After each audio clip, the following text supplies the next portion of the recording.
We get asked quite a bit why we have to remove insulation in a crawl space when we're performing a mold remediation. And we wanted to show y'all and shoot a quick video about why we recommend that, why our industry recommends that, and why the regulations that we follow recommend it as well. We're actually in a pretty good crawl space. We've already looked around a little bit, but you can see up here that there is mold or some type of fungal growth growing on this floor joist. And a lot of times you can tell simply, and I won't do this a lot, but if you can wipe your finger and rub it and smear it, 99% of the time that's going to come back some type of mold or fungal growth. And one of the issues with this mold being right here to such a so close to such a porous material, porous meaning this fiberglass insulation has little holes and cracks and crevices, is that mold spores are not always visible to the naked eye.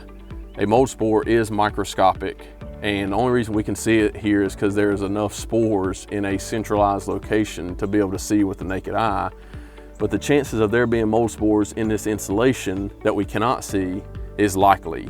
And again, I mentioned earlier, this is a pretty good crawl space, so this is probably not the best one to be showing this, but most of the time we see this insulation falling everywhere, and then we also see the discoloration in the insulation from the mold as well. The other thing to note of the reason why we recommend to remove the insulation is mold also grows above the insulation on the wood. Again, this being a pretty good crawl space, there's not a ton of good signs, but when you remove this insulation, a lot of times when we pull this back, there's mold up above it, as well as in the insulation itself as well, as I previously mentioned. The other thing, and I'll pull down a little small piece here, is mold loves to grow on the paper backing of insulation. And this is one of the biggest problems we see is mold growing on this. And unless you remove that insulation from the crawl space, you'll never know that. Again, this crawl space is in fairly good shape, so we don't see a lot of that right now, but this is a big problem in our industry with the mold growing above the insulation, between the insulation and the subfloor, because it just traps moisture, and that moisture has nowhere to grow. And this paper backing gives it a food source for the mold spores to grow, and for something for the roots of the mold spores to grow into and to kind of take up home.